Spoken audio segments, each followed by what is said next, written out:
I invite every person, I invite every woman here, every non-Muslim woman here, to stand to the side when we leave here and talk to a Muslim lady.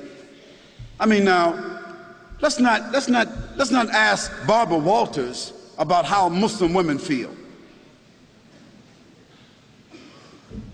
You know, let's not ask Tom Brokaw how Muslim women feel.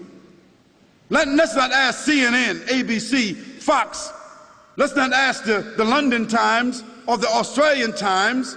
Let's not ask non-Muslims about how Muslim women feel, how they live, what are their principles, what are their challenges. If you want to be fair, ask a Muslim woman. Ask my wife.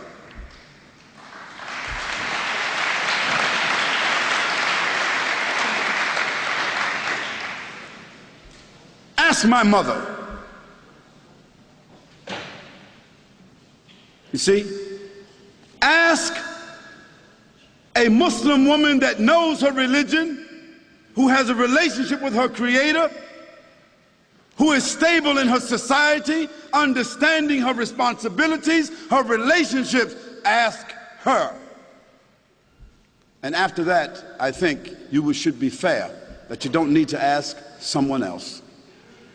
But the problem is, no one really wants to ask Muslim women.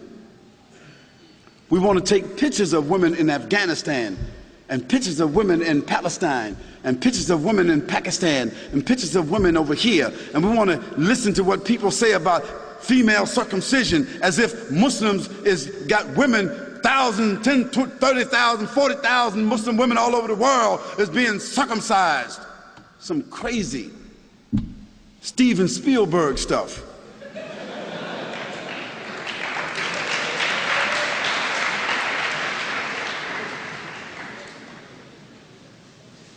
And let me give you a statistic that you should know about. If you take a quota in this room right here, I'll tell you this. Most every Muslim woman in this room will be a college graduate, or is a college graduate, or is very intelligent and very much socially endowed. And within her family structure, we find that women control the wealth more so than men. Now, what does that say to you?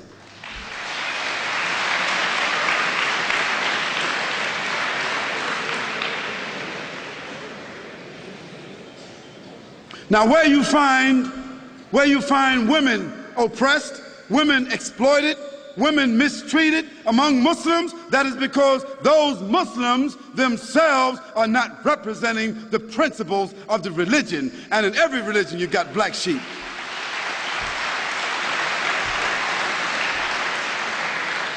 But then again, you can't tell me that the 148,000 prostitutes that walk the streets in the UK, or the 76,000 prostitutes that walk the streets of Holland that have licenses to do so, you can't tell me that all these little young naked little girls walking around Australia with no clothes on, you can't tell me that they represent liberation.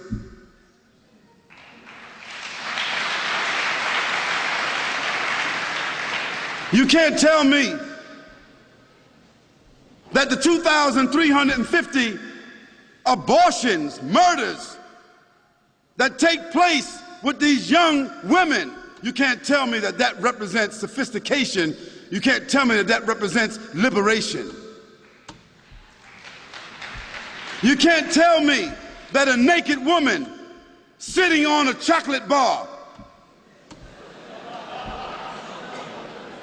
a naked woman selling everything, toothpaste, everything, you can't tell me that doesn't represent exploitation. So let's put things in context.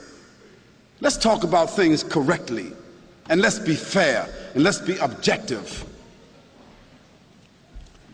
We can talk about that a little bit more if you want to. And let me give you one more statistic. One more. prostitution, venereal disease, abortion, and pedophilia. And this horrendous number of children being raped and kidnapped that exists in the Western world, it is almost unheard of in the Muslim world.